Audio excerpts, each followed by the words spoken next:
ചന്ദ്രകാന്ത പൊരുളേ അകലെ കണ്ടുവോ രാമനെ കാടുഭീതിയേറും വഴിയേ തേടുമീ ദേവനെ നോവലിഞ്ഞ മിഴി തേങ്ങും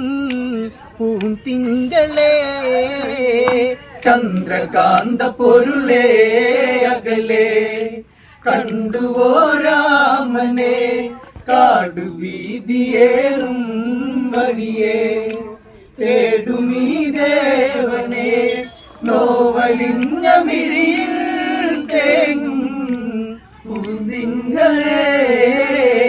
ഇന്ദ്രനീല മണിമന്ദിരമെവിടെ കൂട്ടുചേർന്നൊരിണത്തോഴികളെവിടെ കഥ പറയാനും കളിയാടാനും ആരുമില്ലാത്ത പൂങ്കാവനവും